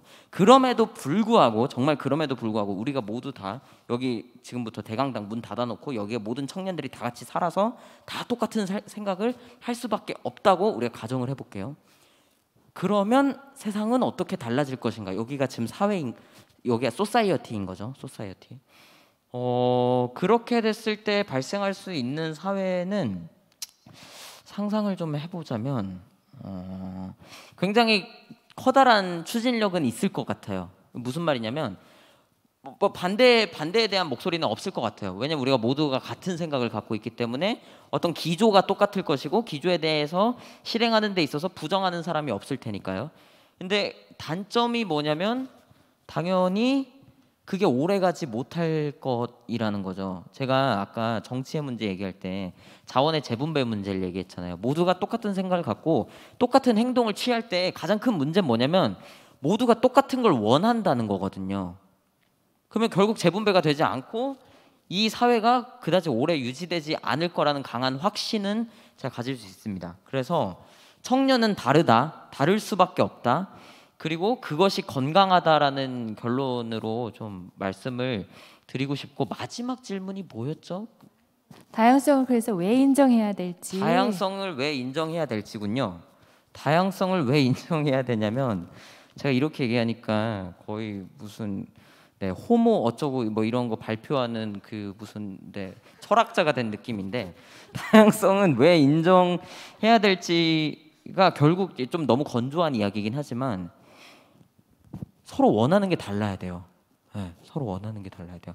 그러니까 청년에게 있어서 우리가 계속 자원이 축소되는 것들을 지금 경험하고 있고 이걸 어떻게 재분배할지를 이야기하고 있기 때문에 다양성의 인정이라는 거는 저는 다른 측면에서 봤을 때 모두가 자기가 원하는 효용을 충분히 가져갈 수 있으려면 그 다양성이 인정되어야 된다고 저는 보는 측면이거든요. 근데 이게 자꾸 너무나 자원 관리나 의사결정에 준거해서 이야기를 하고 있기 때문에 별로 하나도 안 아름다운 이야기로 답변이 된다는 점은 좀 제가 한계로 명확히 남겨두고 보다 더 생생하고 프레시한 분들의 의견이 필요할 것 같습니다. 감사합니다. 혹시 주인님 조금 네. 더 붙여서. 재밌게 잘 답변을 해주셨는데 종종 청년을 대상으로 한다고 가정하고 던져지는 질문들이 굉장히 이상하다라고 느낄 때가 있어요. 예를 들면 동일한 청년을 상상해 본다면 여기서 다양성을 인정하는 것은 왜 중요한가요? 라는 질문에서 사람들이 동일한 노인을 상상해 보면 혹은 동일한 중년을 상상해 보면 이런 말 잘 하지 않거든요. 그런데 왜 이런 질문은 유난히 청년을 떠올릴 때 자주 던져지는 거지? 라는 질문의 다시 재구성의 측면에서 좀 문제 제기까지는 아니지만 다시 생각해보자. 이걸 통해서 사람들이 청년이라고 하는 것에 대해서 어떠한 인식을 가지고 있는지, 그리고 왜 청년에게는 이런 질문을 해도 된다고 생각하는지, 그걸 좀 더 추가로 말씀드리고 싶었어요. 제 답변보다 훨씬 나은 것 같습니다. 혹시 이 질문에 대해서 꼭 답변하고 싶으신 분 있으시지 않으시면 다음 질문으로 그럼 소다님 걸로 넘어갈게요. 저는 방금 질문에서 특히 아까 차별을 낳는 수단으로 쓰이지 않는가 이런 생각을 해보았었어요. 일단 소다님. 다양한 청년들이 함께 살고 있는 이 시대에 아까 질문과 좀 연결이 되네요. 청년들은 다양함 속에서도 동시대성이 있다. 현재 청년들이 경험하는 또는 느끼는 동시대성은 그렇다면 어떤 것일까?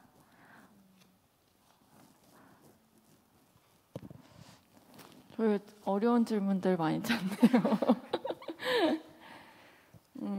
저는 아까 질문에 이어서 얘기를 해보면 그 다페이스에서 최근에 이제 미등록 이주아동 관련된 문제들 취재를 하고 있는데 그 이제 20살이 되면서 한국에서 원래는 학습할 수 있는 권한까지를 보장을 받고 이제 고등학교를 생활을 하다가 20살이 되니까 이제 한국인의 자격이 없어지면서 나가야 되는 상황에 처한 사람들이었거든요. 근데 이 사람들 같은 경우에는 왜 청년이란 이름으로 묶이거나 얘기되지 않았을까 이런 생각을 하면서 결국에는 말할 수 있는 사람 혹은 듣고 싶은 목소리들을 청년이라고 묶어서 뭔가 사회적 담론을 만드는데 청년이 개입하게 만들고 있다라는 생각이 많이 들었어요. 근데 그게 이제 권력을 가지고 있는 언론이 그렇게 하기도 하고 혹은 의사결정을 하면서 어떤 뭐 포럼을 만들든 정책위원회를 만들든 하고 있는 정부에서도 그런 식으로 하고 있다고 생각을 해요. 그런 부분에서 뭔가 그 청년 세대 안에서 그 동시대성을 어떤 걸 가지고 있냐라고 생각을 할 때 저는 뭐랄까 그 함께 살아갈 고민을 할 때 그게 동시대성이라고 생각을 하는데 예를 들어서 기성 언론에서 뭔가 청년의 얘기를 들을 때 뭐 20대 청년은 뭐 보수 정치에 보수화에 대해서 어떻게 생각하냐 이런 얘기를 할 때 미등록 이주화동은 포함이 안 되잖아요. 근데 저희가 앞으로 미래를 상상하고 얘기를 할 때 우리가 지금은 소수지만 앞으로 더 많은 사람들이 그 이주민의 자녀들이 같은 세대에서 살아가게 될 텐데 같은 이웃이 되고 그리고 같은 학교를 다니게 되고 할 텐데 그러면 우리는 이 상황을 어떻게 해결해야 될까 이런 고민들을 하게 되는 것이 이제 그 같이 공유하는 동시대성이라고 생각하거든요. 우리가 무사히 할머니가 됐으면 좋겠는데 우리는 그러면 우리 밥상을 어떻게 바꿔야 될까 이런 얘기를 하게 되는 게 이 세대가 가지고 있는 공통적인 부분이라고 생각하고 지금까지는 터져나오지 않았던 목소리들인데 이제 여성 폭력에 대한 이제 이슈화가 되고 디지털 성폭력이 이슈가 되면서 그러면 우리가 이걸 바꿔야 된다는 건 알았는데 그럼 앞으로 이게 비상식이라고 얘기하려면 우리한테는 새로운 방식의 상식이 필요할 것 같은데 그걸 뭐라고 정의해야 될까라고 얘기하는 그런 약간 혼란한 과정들이 저는 동시대성이라고 생각해요. 그래서 그 드러나지 않았는데 인식이 바뀌면서 이제는 문제가 되고 그게 그 문제로서 같이 공유가 되면서 앞으로는 바뀌어야 한다라고 했을 때 어떻게 할 것인지 같이 질문하고 공유하고 그 혼란을 같이 견뎌주는 것 그런 것들이 뭔가 공유하는 것들이 아닌가 이런 생각이 듭니다. 네. 네, 감사합니다. 어려운 질문이라고 했는데 말씀 너무 잘해주셨어요. 고맙습니다. 이어서 슬아님 거 제가 뽑을게요. 제가 재밌는 질문도 분명히 넣었는데 이게 나오길 이게 또 약간 근데 슬아님이 딱이신 것 같아요. 청년들이 주도하는 새로운 정치는 어떤 모습이길 바라는가? 정당 정치, 일터에서 정치, 지역사회에서의 정치, 예술인의 정치 등등 다양한 영역에서 제안도 가능합니다. 아니면 바라는 청년 정치인의 모습을 말씀하셔도 좋습니다. 새로운 정치는 어떤 모습이길 바라는지 아니면 내가 바라는 청년 정치인은 이러길 바란다. 네. 저희 제비 뽑기가 좋은 방식이었는지 잘 모르겠어요. 이거 네, 정치 너무 어려운데요. 근데 제가 후원하고 있는 장혜영 의원님과의 일들을 말하지 않을 수 없을 것 같아요. 우선 저는 계속 작가로 살아오고 있었는데 장혜영 의원님이 이제 출마를 하는 걸 보면서 가장 먼저 느꼈던 것은 어떤 찡함이었던 것 같아요. 저 사람이 작가일 때, 영화 감독일 때, 창작자일 때 어떤 이야기를 주제로 작업을 해왔는지 아니까 저 사람이 무슨 야망이 있고 큰 뭐랄까 권력욕이 있고 그래서 지금 국회로 가려는 게 아니라 살려고 가는구나. 그리고 더 이상 포기하고 싶지 않아서 그리고 장혜영 의원님 말했던 대로 지쳐서 가는구나. 지쳐서 정치로 가는구나. 그러니까 저는 사실 아름다운 것 그리고 멋진 것 재밌는 거 좋아해서 계속 문화예술계에 있지만 문화예술계에서 아무리 창작을 탁월하게 잘해도 절대로 바꿀 수 없는 것이 있고 정치로만 바꿀 수 있는 문제들이 있다는 걸 알기 때문에 그가 출마를 했을 때 바로 이해를 했던 것 같아요. 그리고 당연히 응원을 하면서 지켜보다가 이제 어느 날 후원회장 하겠냐고 전화가 왔을 때 네, 하겠다고 하고 지금 활동을 하고 있는데요. 한 지난주에 사실 둘이 그 뮤직비디오를 같이 찍었어요. 다음 주에 릴리즈 되는데 아까 소담님이 얘기하셨던 것처럼 무사히 할머니가 될 수 있을까라는 질문을 장혜영 의원님이 창작자 시절에 던지셨잖아요. 그분이 만든 노래의 제목이 무사히 할머니가 될 수 있을까예요. 잘 못 될 것 같아서 만든 노래인데 동시에 되고 싶어서 만든 노래죠. 어쨌든 그 노래를 같이 부르고 또 제가 만든 노래를 그분이 같이 부르는 활동 작업을 했었어요. 그리고 그게 너무 아름답게 완성이 될 것 같아요. 저는 우선 멋있고 아름다운 정치인 바라고 슬픔을 느낄 줄 아는, 눈물을 흘릴 줄 아는 능력을 가진 정치인을 바라는 것 같아요.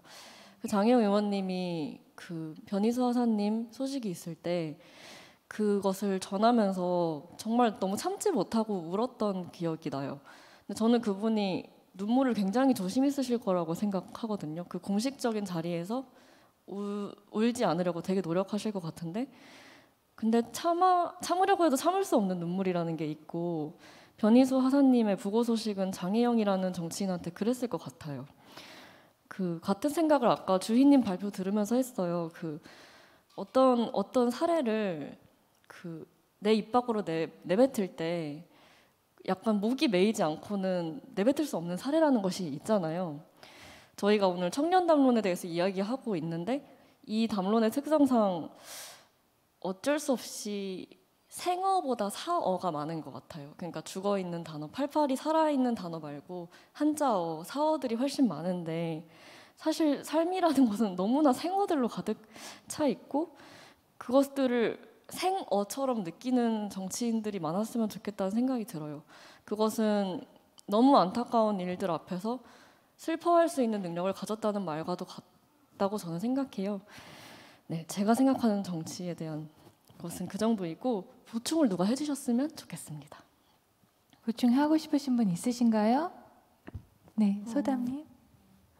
저는 얘기 너무 잘 들었고요. 그 뭐랄까 그 청년 정치 이렇게 얘기할 때 가끔 마음에 걸리고 좀 껄끄러운 느낌이 드는 때들은 어떤 대표적인 얼굴들을 세워놓고 이 사람한테 실망하면 역시 청년 정치는 안 되는 것 같아. 뭔가 청년한테 기회를 줘봤더니 안 되겠어, 못 쓰겠어. 뭔가 이렇게 되는 되게 이른 포기들을 볼 때 약간 얼굴을 계속 갈아치우는 걸로는 쉽지 않겠다는 생각이 들 때가 있어요. 그러니까 예를 들어서 그 시의원, 구의원을 뽑을 때도 이제 지역위원장인 기성 정치인이 굉장히 많은 역할을 하게 되는데 그런 시스템에서 그 정말로 그 동네에 있는 사람들이 가지고 있는 다양성을 잘 반영할 수 있는가 이런 것들에 대한 질문을 하다 보면 그 좀 더 다양성이 반영돼야 하는 측면 때문에 청년 정치인이 탄생해야 되는 필요성을 되게 많은 부분에서 약간 느낄 수 있을 거라고 생각을 하거든요. 근데 그런 차원에서는 저는 어떤 얼굴 하나를 바꾸는 일도 어쩌면 상징적으로 중요할 수 있지만 그 뭔가 다양성이 반영되기 위해서 어떻게 시스템이 바뀌고 그게 청년 정치로도 이어지는가라는 것이 됐으면 좋겠다는 생각이 많이 듭니다. 네, 네, 고맙습니다. 감사합니다. 다음번으로 제가 그 사회자의 저걸 그 권한으로 너무 또 재미없는 거 나오면 킬 하겠습니다.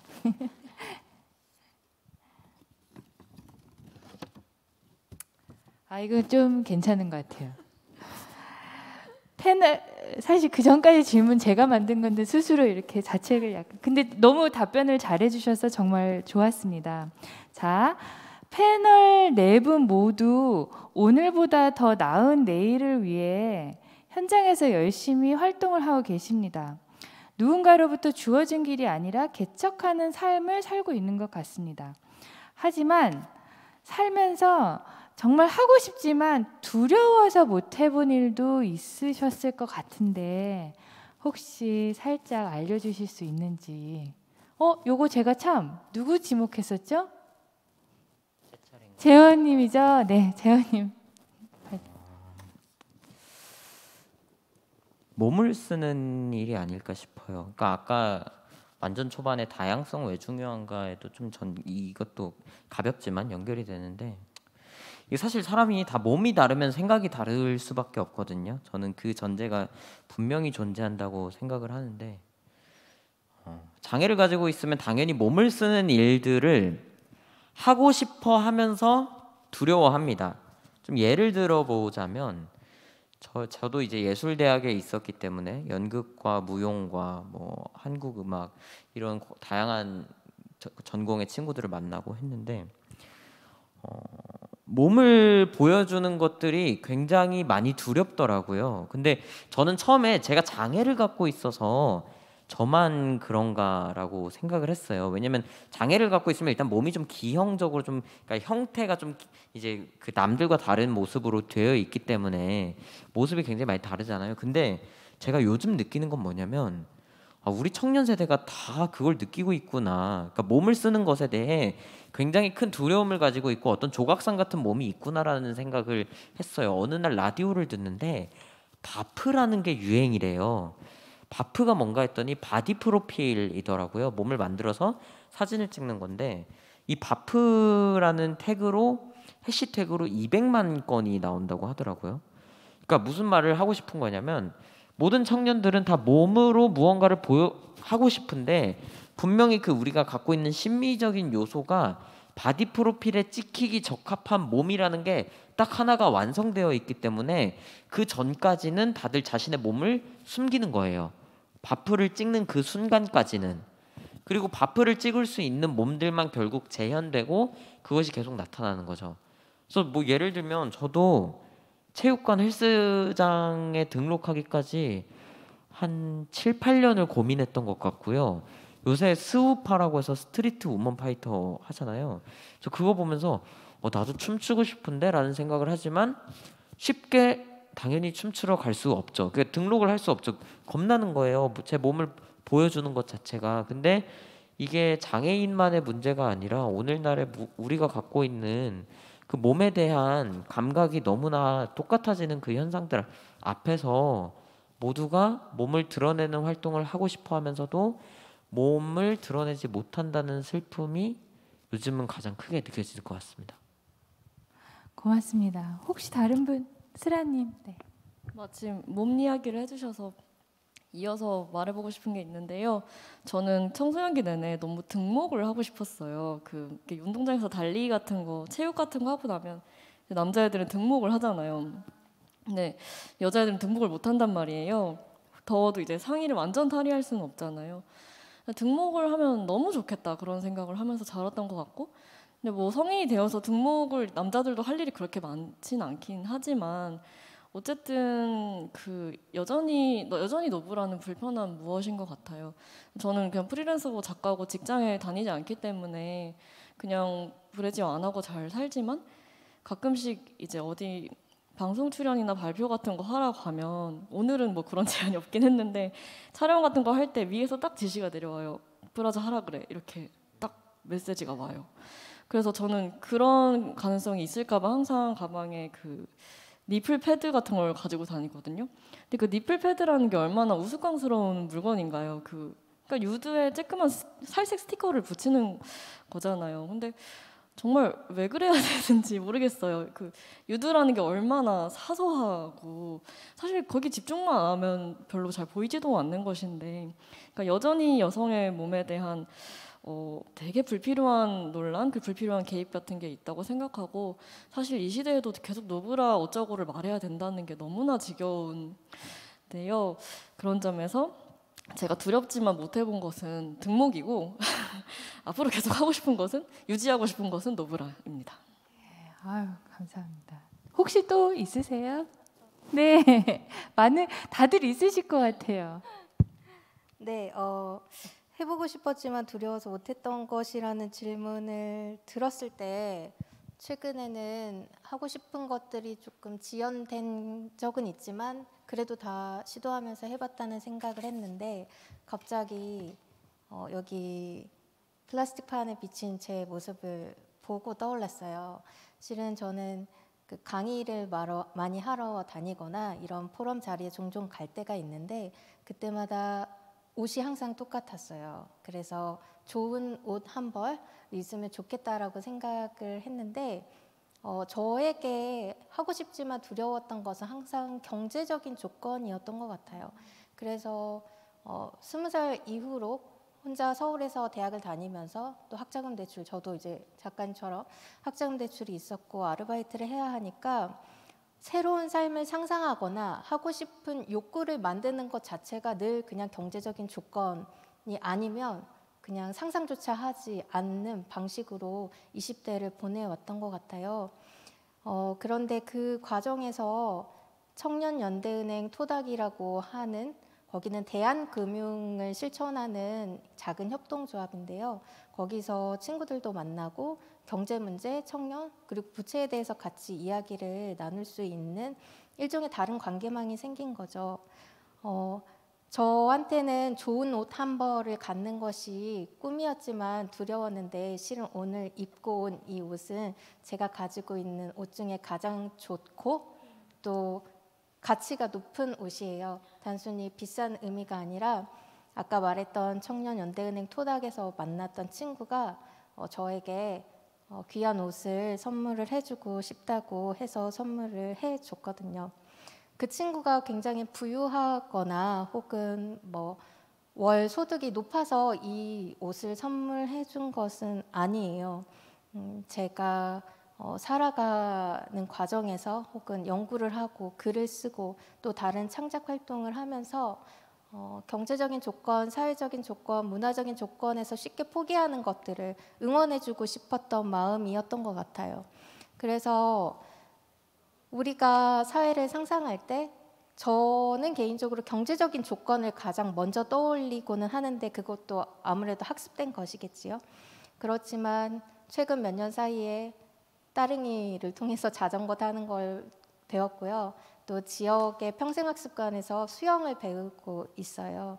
이렇게 개인의 경제적인 자원이 없는 경우에는 우리가 공유 자원 혹은 공공 자원을 통해서 그런 사회적인 경험을 좀 확장해 가고, 이것이 개인만이 할 수 없는 상상들을 여기 이제 모인 선생님들 그리고 앞에 있는 분들의 이야기들이 만나다 보면 때로는 내가 스스로 찾지 못했던 답들이 의도하지 않게 나에게 딱 들어오는 순간이 있는 것 같아요. 그래서 우리가 계속 사회적인 지식에 대해서 이야기를 하고 공공자원에 대해서 이야기를 해야 하는 이유는 그런 이런 이유인 것 같습니다. 네.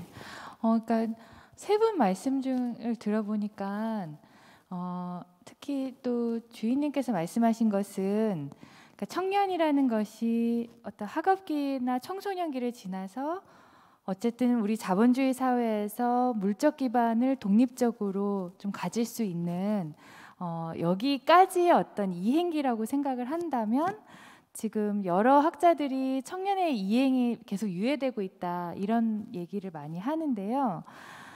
물적 기반도 상당히 중요한데 이것을 어떤 공공성이라든가 따릉이 얘기도 해주셨는데, 그리고 그 공동체 내에서 또 서로 연대해서 어떤 그런 것이 충족되는 것을 말씀해 주신 것 같아요. 그래서 그런 것도 정책적으로도 제가 좀 함의가 있지 않나 하는 생각이 들었고, 스라님께서 말씀해 주신 건 또 기존에 우리 사회에서 만들어 놓은 여성에 대한 어떤 제도죠. 그러니까 사람들 생각도 굳어진 어떤 제도에서 새롭게 생각하는 분들은 이게 이제 충돌하게 되는 거고, 여기에서 그러니까 타협을 할 것인가 또 아니면은 지켜나갈 것인가, 이런 선택들이 이 영역뿐만이 아니라 다른 영역에서도 많이 있을 것 같아요. 재원님께서 말씀해 주신 거는 꼭 청년 문제가 아니더라도 우리 사회에서 어떤 이상형을 만들어 놓는 것, 그리고 이것이 아니면 약간 비정상인 거나 아니면은 드러내기가 부끄러운 것이 되는 이러한 문화 자체, 그러니까 청년이라는 키워드를 놓지 않고도 우리 사회에 있는 어떤 현상들에 대해서 뒤돌아볼 수 있지 않았나 하는 생각이 듭니다. 네, 한 바퀴씩 더 돌긴 했는데요. 제가 다음 질문은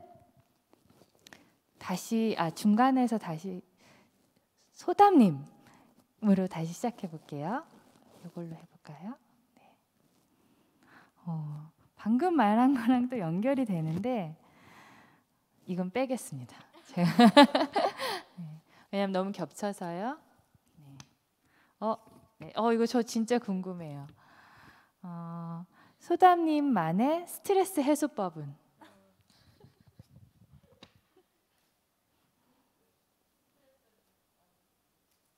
저는 스트레스를 간직하고 살아가고 있기도 하지만 어쨌든 스트레스 해소법.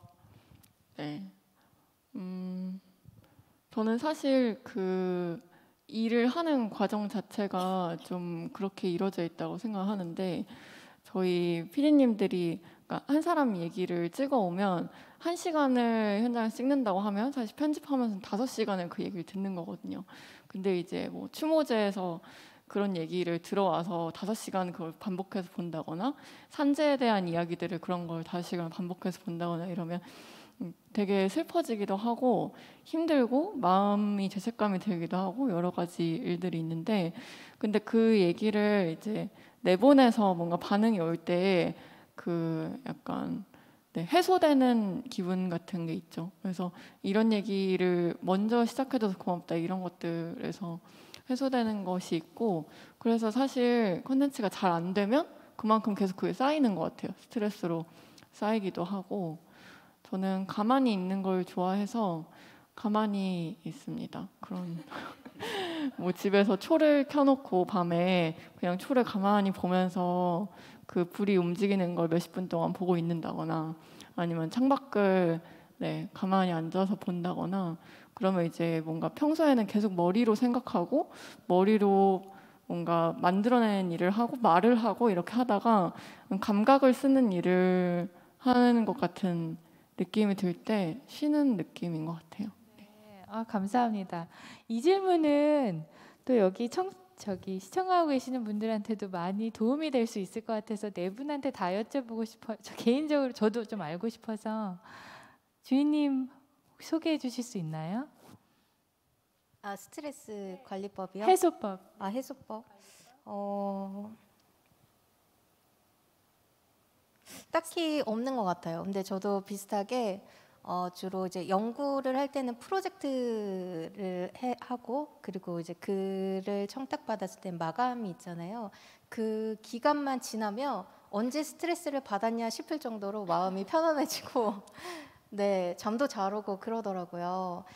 그런데 한 가지 저만의 어떤 노하우, 최근에 생긴 노하우라고 하면 일을 분배하기 시작했어요. 특히 프리랜서 같은 경우는 일이 불규칙적으로 들어오잖아요. 그래서 한 달에 내가 할 수 있는 원고, 쓸 수 있는 원고의 분량 혹은 올해에 내가 맡을 수 있는 프로젝트는 어느 정도인지 그것들을 분배하다 보니까 최근에는 굉장히 건강한 상태로 이제 운동도 할 수 있는 시간도 생기고 작업을 하는 것 같아요. 근데 이렇게 된 거는 불과 몇 년 되지 않았는데 그 이유는 2, 3년 전에 제가 엄청 소진된 경험이 있었어요. 그래서 회사도 퇴사하고 우울증도 있었고 아무것도 할 수 없는 상황에 있었거든요. 그래서 그러한 상태들을 이제 극복해 가고 제 나름대로의 방식으로 균형들을 찾아가다 보니까 최근에는 네, 일과 관련해서 스트레스는 약간 조율하면서 적당한 스트레스를 네, 받으면서 살아가고 있습니다. 고맙습니다. 슬아님은요? 저도 얘기해 볼 테니 이승 선생님도 말씀해 주세요. 선생님도 궁금합니다. 방금 주인이 말씀해 주신 것처럼 사실 연재 노동자 그리고 마감 노동자들은 마감 직전까지 극강의 스트레스를 받다가 이제 하자마자 바로 자유의 몸이 되잖아요. 그리고 그게 삶의 반복이잖아요. 근데 저도 비슷한 것 같고 근데 어쨌든 꾸준히 좋은 글을 쓰려면 어떤 항상성 유지가 중요한 것 같아서 저는 아침마다 운동하는데요. 바디 프로필 찍으려고 하는 건 아니고 왜냐하면 몸을 잘 굴려놔야 마음도 좀 멀쩡한 것 같아요. 저는 저의 기분에 별로 큰 관심을 두지 않는 편이에요. 정확히 말하면 마음이 어떠냐고 마이크를 스스로에게 잘 주지 않아요. 왜냐하면 지금 그럴 시간이 없기 때문에. 근데 이제 마음의 항상성 유지는 사실 더 고도로 정신력이 필요한 거라서 몸이라도 좀 일정하게 유지하는 게 좋아서 아침에 꼭 요가랑 스쿼트, 푸시업 그리고 복근 운동, 물구나무 서기를 매일 빼놓지 않고 하는 것 같고 그게 저의 업무 동력인 것 같습니다. 멋집니다. 재원님까지 듣고 제 것도 소개드릴게요. 그 아마 공감하시는 분도 있을 수 있는데, 그러니까 쉬면, 그러니까 아무 생각 없이 있다 보면 쉰다는 느낌이 들 때도 있는데, 그게 아니라 그 일이 머릿속에서 증폭된다는 느낌을 받으실 때가 있을 거예요. 그러니까 쉽게 말하면 인풋을 다른 인풋으로 막지 않는 한 제 머릿속에서 계속 돌고 도는 거예요.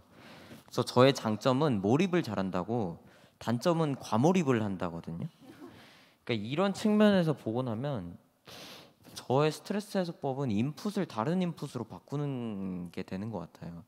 근데 이게 좋은 건지는 잘 모르겠는데 그렇게 되는 것 같은데, 저만 그럴지 아니면 요즘에 많은, 그러니까 제 또래가 다 그럴지 좀 궁금한 지점도 있어요. 뭐냐면 정보의 값이 엄청나게 많아졌거든요. 과거에 비해서 정보의 값이 엄청나게 많아지니까 하루 종일 정보를 받아들이는 게 어색하지가 않아요.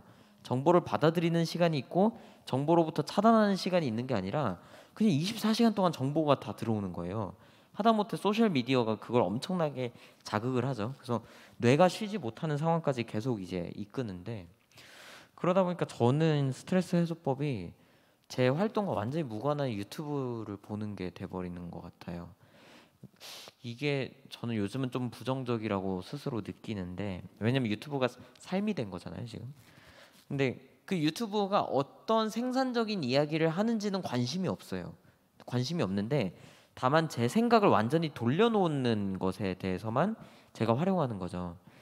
그래서 그 마치 저는 쉴 때 짱구는 못 말려를 켜놓고 잠을 잔다거나, 아니면은 집에서 혼자 막 과거에 제가 막 초등학교 때 했던 게임 방송을 틀어놓는다거나, 남들이 봤을 때는 하나도 재미없고 시간 낭비인 건데 저는 거기에 집중을 전혀 하지 않은 채로 그냥 이게 다른 인풋을 지금 막아주는 통로의 역할을 하는구나라고 생각하면서 스트레스를 차단하는 것 같아요. 네. 근데 제가 최근에 심리 상담을 갔는데 별로 좋은 습관이 아니라고 하더라고요, 이거는. 그래서 어떻게 인풋을 다른 인풋으로 대체하는 게 아니라 들어온 것을 나가게 할 것인가가 요새 저의 가장 큰 고민인 것 같습니다. 네, 감사합니다. 소담님의 그 촛불 바라보기도 한번 시도해 보시는 것도 괜찮을 것 같아요. 저는 그냥 짧게만 공유하자면 약간 창피하기도 해서요. 그 다른 거를 해서 완성해 보는 거를 짧게 해서 뭐 판토마임을 연습해 본다거나 그 성대묘사를 연습해서 그 캐릭터별로 완성해 나간다거나 이런 걸 좀 합니다. 근데 해소가 많이 되는 것 같아요. 네. 우리 저기 댓글에서 질문이 좀 있었는데요. 그러니까 이 질문이 일단 말씀드려 볼게요.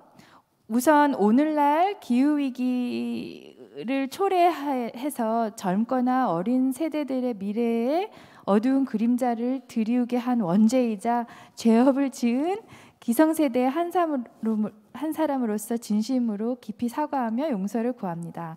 저는 67세로 공식적 법적으로 노인 취급을 당하지만 결코 노인이고 싶지 않습니다. 특히 흔히 말하는 꼰대는 되지 않겠다고 다짐합니다. 혹시 여러분이 생각하는 기성세대의 꼰대짓과 꼴불견한 짓거리들은 어떤 것인지 알고 싶습니다.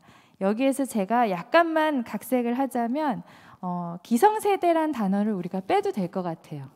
그러니까 저는 그 연령과 무관하게 꼰대짓 하는 분들도 있는 것 같고 연령과 무관하게 정말 청년스러운 분도 있으신 것 같기도 해서 여러분이 생각하시는 꼰대짓은 무엇인지 알고 싶습니다라고 하는데요. 요거는 어떤 분이 답해 주시면 좋을까요?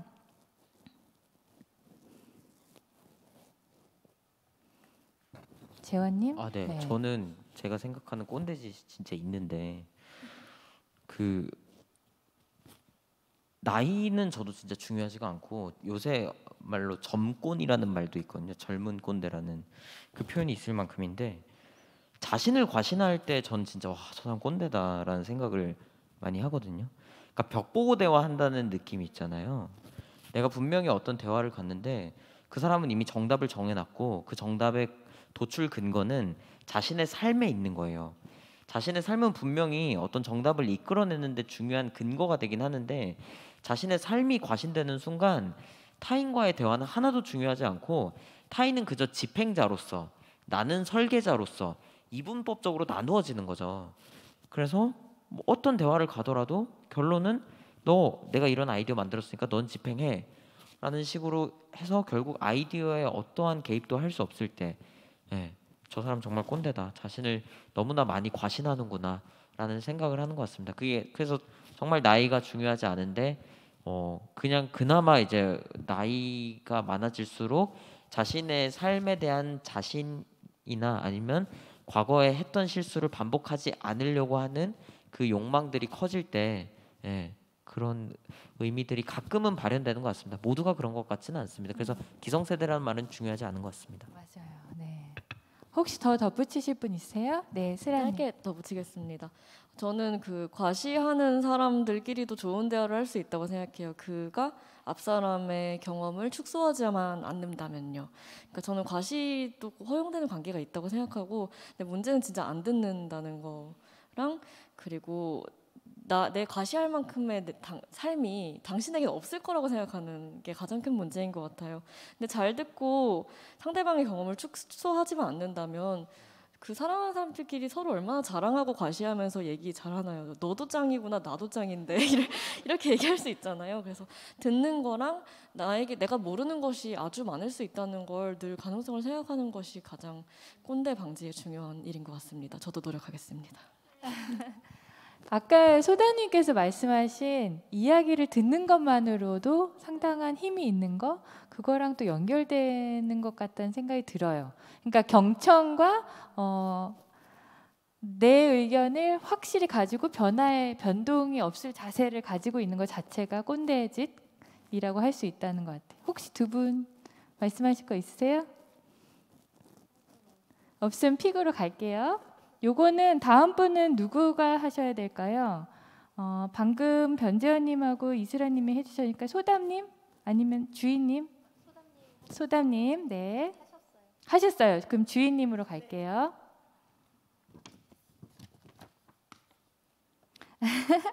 방금 비슷해요 또. 소위 청년기를 지나 청년이 아닌 소위 기성세대 내지는 소위 어른이 되었을 때 자신은 어떤 모습이길 바라는가.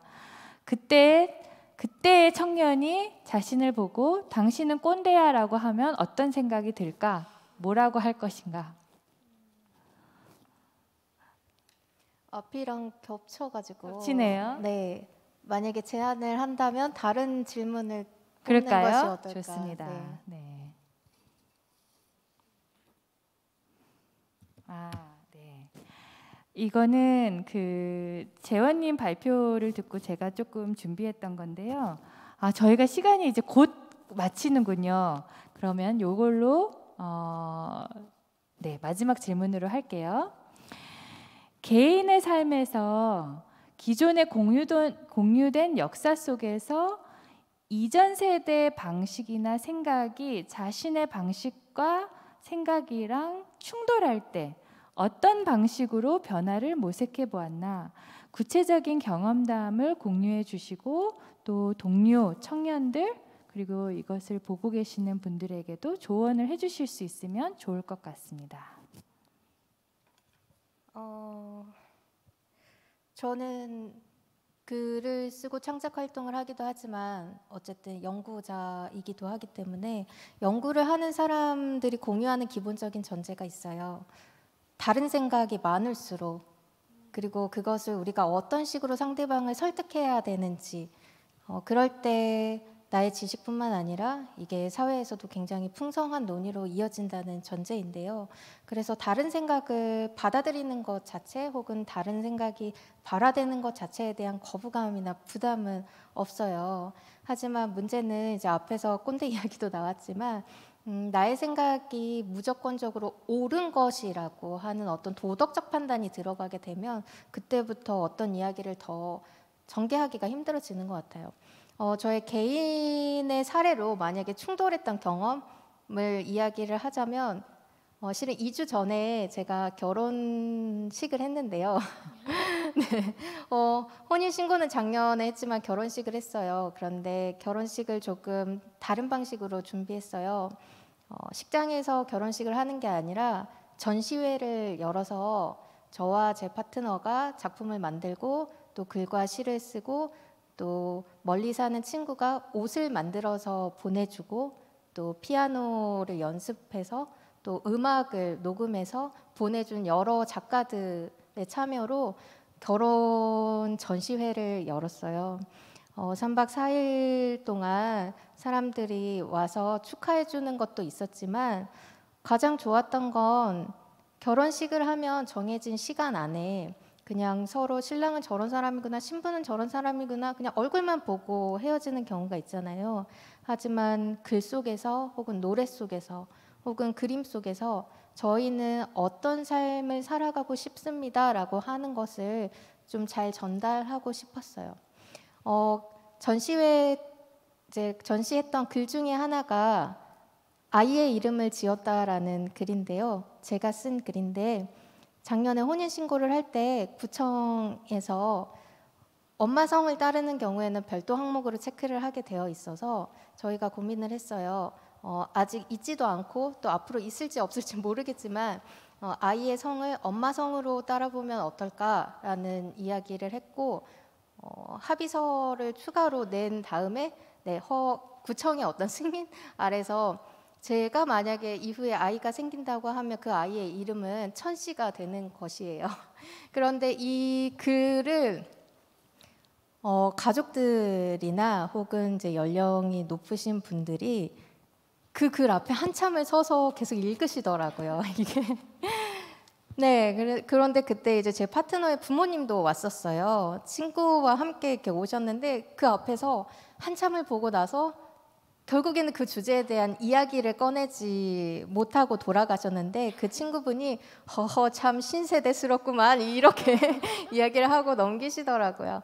그래서 어떨 때는 저는 삶의 예술이 필요한 부분은 바로 이런 부분이라고 생각하는데요.